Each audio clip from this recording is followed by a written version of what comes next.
नमस्कार, तो स्वागत है आप सभी का। शाम के 7:30 बजने वाले हैं। वक्त है उत्तराखंड की खबरों को जानने का। आपके साथ मैं हूं प्रीति बिष्ट।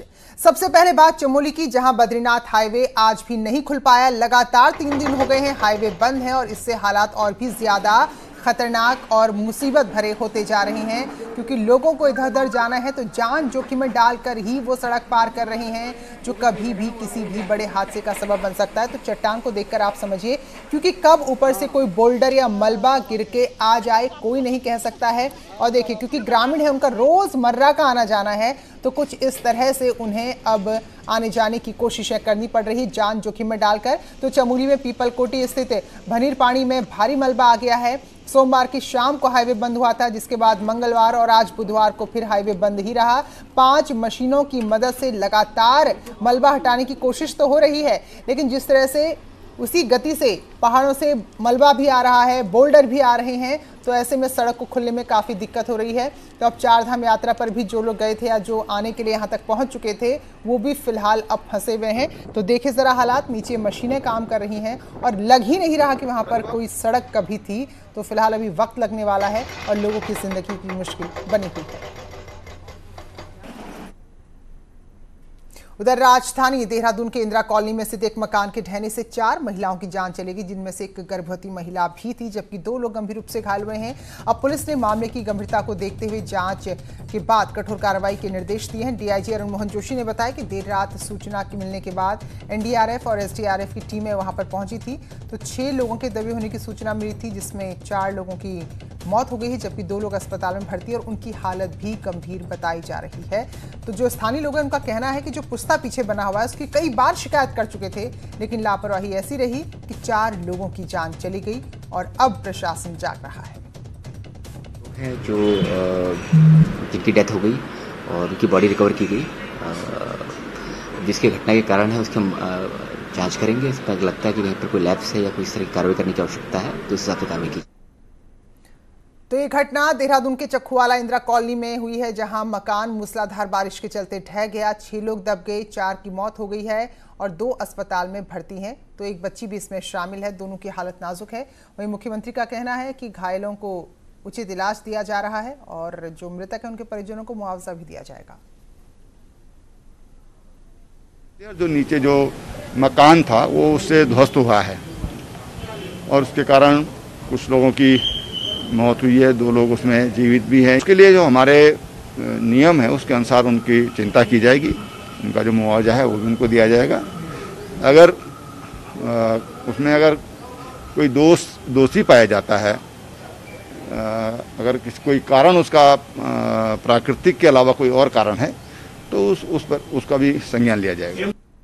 तो ये तो भारी नुकसान हुआ ही, लेकिन जो मकान अभी इस मकान के आसपास है, वहां रहने वाले लोग भी डरे हुए हैं। एक तो मलबा उन मकानों में घुस गया है, तो देखिए जरा ये मकान के अंदर की तस्वीर, कीचड़ ही कीचड़ नजर आ रहा है। वहीं कई जगह दीवारों पर दरार भी आ गई है। तो इन लोगों का कहना है कि काफी समय से शिकायत कर रहे थे कि कभी भी बड़ा हादसा हो सकता है, लेकिन कोई नहीं जागा और नतीजा सबके सामने है।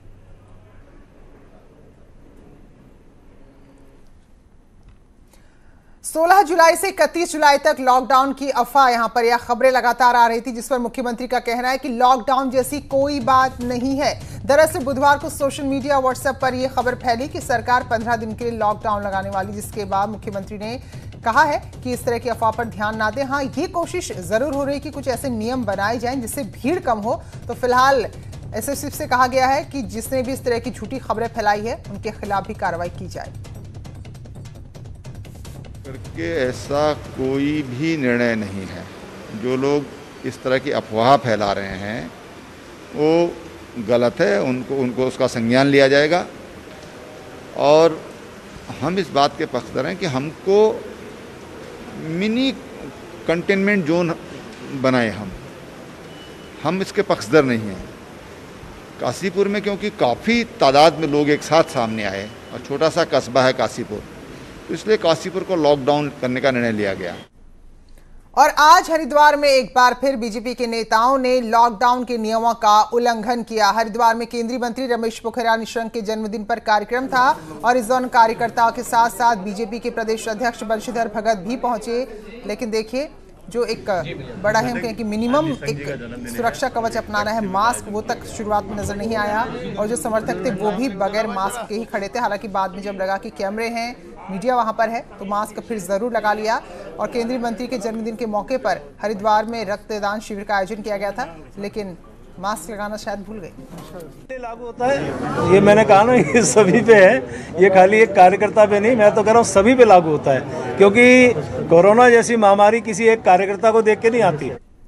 और अब आज का कोरोना अपडेट, तो आंकड़े चिंताजनक हैं, क्योंकि आज सैकड़े के पार 104 नए केस सामने आए हैं, जिसके बाद अब राज्य में संख्या 3785 हो गई है और 754 इस वक्त एक्टिव केस राज्य में है। और जिलेवार अगर बात करें तो आज सबसे ज्यादा देहरादून में 52 केस सामने आए हैं, नैनीताल में 24, हरिद्वार में 5, पौड़ी में 1, पिथौरागढ़ में 7 और उधमसिंह नगर में आज थोड़ी राहत हुई है, आज 4 केस यहां सामने आए हैं। वहीं उत्तरकाशी में आज 8 नए कोरोना के मामले सामने आए। कुल मिलाकर 104 मामले उत्तराखंड में आज के दिन सामने आए हैं।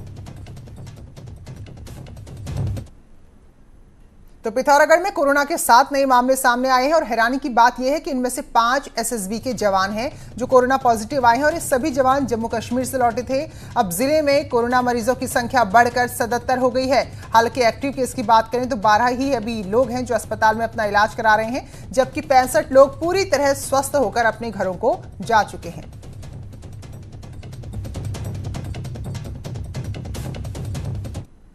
वहीं नैनीताल पुलिस लाइन में 4 लोग रैपिड एंटीजन टेस्ट में कोरोना पॉजिटिव पाए गए, जिसके बाद यहां भी चिंता बढ़ गई है। माल रोड में 2 और सैनिक स्कूल क्षेत्र के व्यक्ति में कोरोना के लक्षण मिले हैं। जिला प्रशासन की टीम ने सभी को हल्द्वानी के सुशीला तिवारी अस्पताल भेज दिया है और जो भी लोग इनके संपर्क में आए थे, ऐसे 15 से 20 लोगों को सुखाताल टीआरसी में क्वारंटीन किया गया है।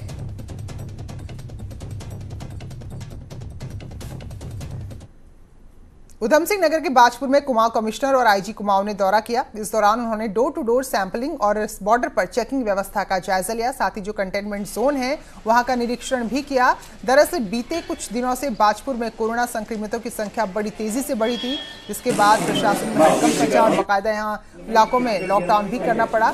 इसके बाद यहाँ खुद अधिकारियों ने निरीक्षण किया। और हमारे फ्रंटलाइन वर्कर्स जो काम कर रहे हैं उनका मनोबल बढ़ाने के लिए मैं और आईजी साहब अपनी डिफरेंट कोविड सेंटर्स जो CCC वगैरह हैं, क्वारंटाइन सेंटर्स हैं, जो बैरियर्स हैं, उनका चेकिंग करने निकले थे।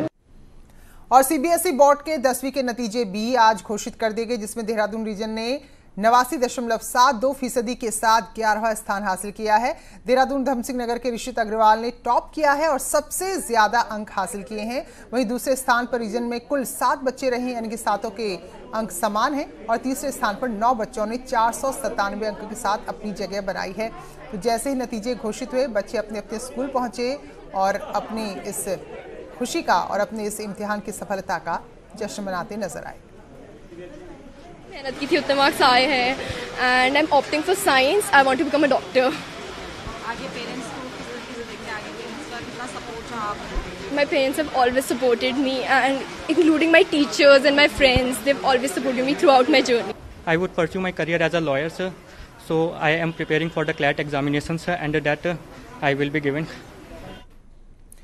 और खबर आ रही है हरिद्वार से। सोमवती अमावस्या को स्नान नहीं होगा, क्योंकि हरिद्वार में गंगा स्नान के लिए हर साल बड़ी संख्या में लोग आते थे, लेकिन अब जबकि कोरोना काल है तो सोमवती अमावस्या को जो स्नान होता था वो नहीं होगा और हरिद्वार आने के लिए श्रद्धालुओं को मना कर दिया गया है। तो 19-20 जुलाई को सोमवती अमावस्या है और कोरोना के चलते ये फैसला लिया गया है। तो साफ तौर पर श्रद्धालुओं से कह दिया गया है कि यहाँ स्नान के लिए ना आए, जबकि हर साल लाखों की संख्या में सोमवती अमावस्या के अवसर पर श्रद्धालु गंगा में डुबकी लगाने के लिए हरिद्वार पहुंचते थे, लेकिन फिलहाल इस बार लोगों से आने के लिए मना किया गया है।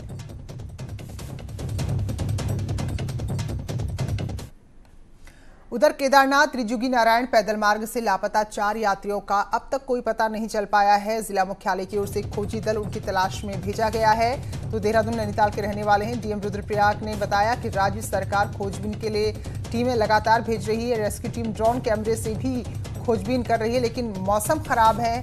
आप ये देख सकते हैं कि कोहरा इतना है कि अगर आप आसमान से कुछ देखना भी चाहेंगे तो कुछ भी नजर नहीं आएगा। तो इसलिए इस रेस्क्यू ऑपरेशन में काफी मुश्किलें आ रही हैं। बजे फिर से 3 टीमें उसके लिए मूव कर गई हैं। स्टेट डिजास्टर मैनेजमेंट डिपार्टमेंट से भी इसमें सर्च एंड रेस्क्यू पुलिस के साथ कोऑर्डिनेशन से चल रहा है। तो अभी वर्तमान में ये पूरा अभियान जारी है और जो टीमें हैं वो वहाँ पे अपनी पूरी सामग्री के साथ गई है, वहीं पे स्टे भी करेंगे वो लोग रात में भी, और जब तक इसमें सफलता नहीं मिलती सर्च अभियान चलेगा।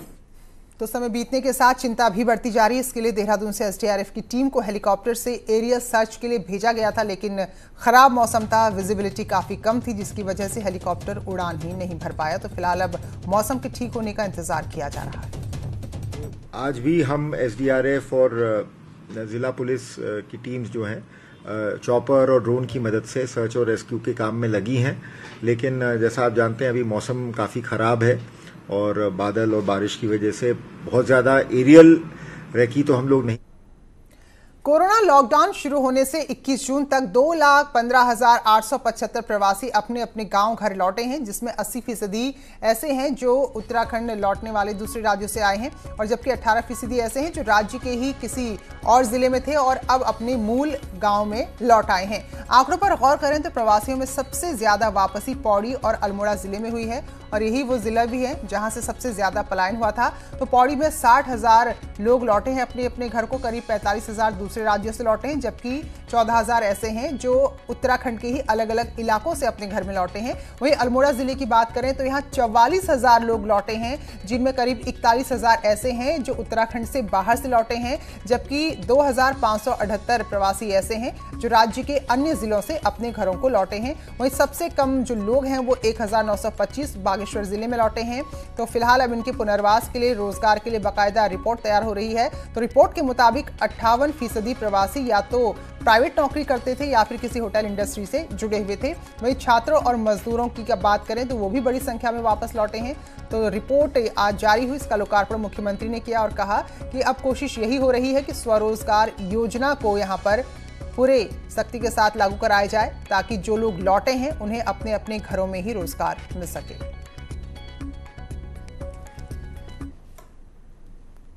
कांग्रेस के प्रदेश उपाध्यक्ष ज्योति सिंह बिष्ट उत्तरकाशी पहुंचे और इस दौरान सरकार के कई सारे फैसलों पर सवाल उठाए। उन्होंने बेरोजगार युवा और प्रवासियों के लिए चलाई जा रही मुख्यमंत्री स्वरोजगार योजना पर ही सवाल उठाते हुए कहा कि एक ऐसी योजना है जो बगैर रोड मैप के ही जल्दबाजी में वाहवाही लूटने के चक्कर में तैयार कर दी गई। सरकार की जिम्मेदारी थी कि इन बेरोजगार नौजवानों को स्वरोजगार से जोड़ने के लिए उनको एजुकेट करने का काम करती, उनको प्रशिक्षण देने का काम करती। जिला, ब्लॉक, तहसील और न्याय पंचायत स्तर पर वर्कशॉप आयोजित करके। उधर चमोली की बात करें तो वहां कोशिशें शुरू हो गई है लोगों को उनके घरों में रोजगार देने की। यहां घिंगराण पॉलिटेक्निक में 90 दिवसीय स्किल ट्रेनिंग शुरू हो रही है। नेशनल हाईवे अथॉरिटी के लिए काम कर रही कंपनी के सहयोग से प्रशिक्षण दिया जा रहा है, जिसमें बेरोजगारों को निःशुल्क प्रशिक्षण दिया जा रहा है ताकि आगे चलकर वो अपने लिए किसी भी तरह का काम शुरू कर सके।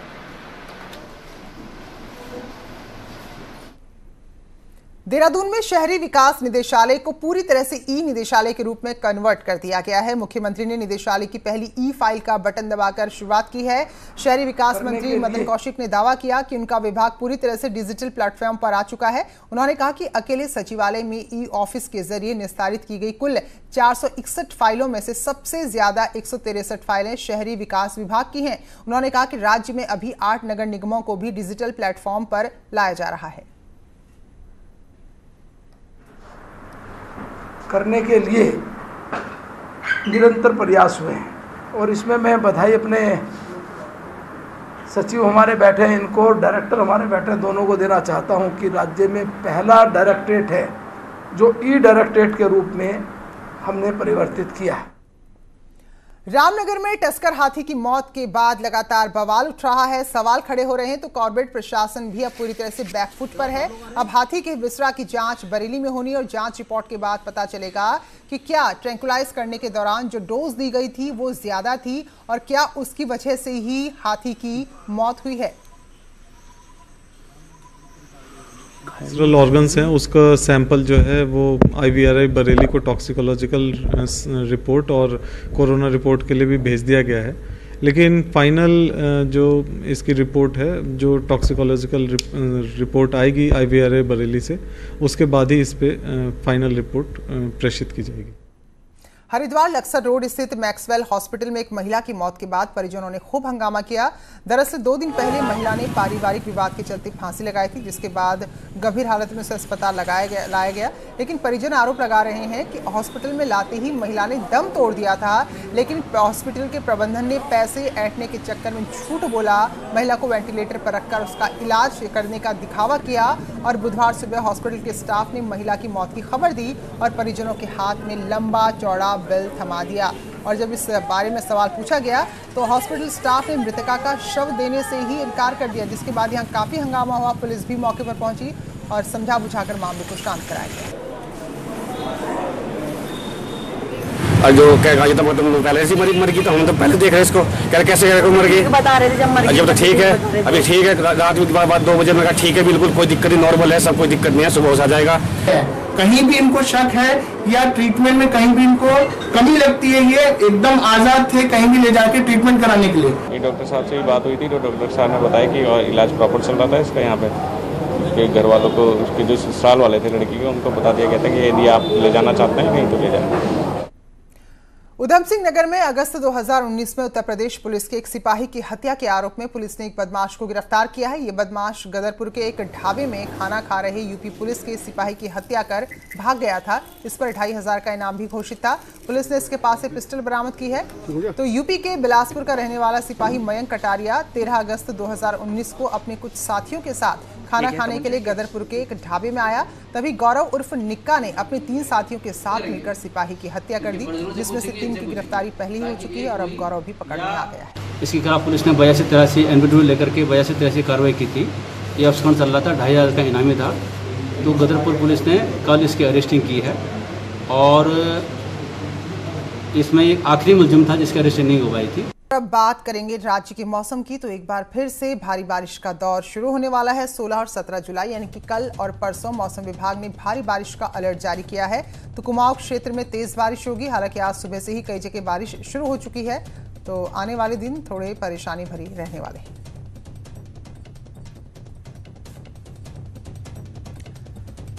उत्तरकाशी वन प्रभाग ने पिछले दिनों प्राकृतिक बुग्यालों को बचाने के लिए उच्च हिमालयी क्षेत्र दियारा बुग्याल से पिरूल की पत्ती और बांस जियो मैट तैयार कर भूमि कटाव भूस्खलन को रोकने के लिए चेक डैम बनाए थे, जो अब कारगर साबित हो रहे हैं।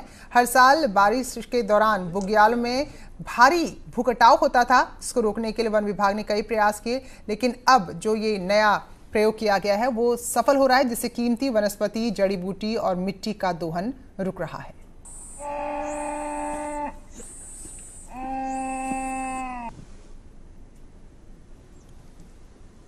पे जो वहाँ की लोकल जड़ी बूटियाँ हैं उसका प्लांटेशन जो है वो भी करवाएंगे। तो अभी जो वहाँ पे प्राकृतिक रूप से जो वहाँ का रेस्टोरेशन हुआ है, जो प्राकृतिक रूप से वहाँ की जड़ी बूटियाँ पनपी हैं, ये एक बहुत ही अच्छी बात है। और उस बुग्याल के और इस टेक्निक के सफल होने का जो पहली जो सीढ़ी है वो हमने लगभग जो है चढ़ ली। तो इसी के साथ उत्तराखंड के बुलेटिन में अभी बस इतना ही। रात 10:27 में राज्य की खबरों के साथ फिर होगी मुलाकात।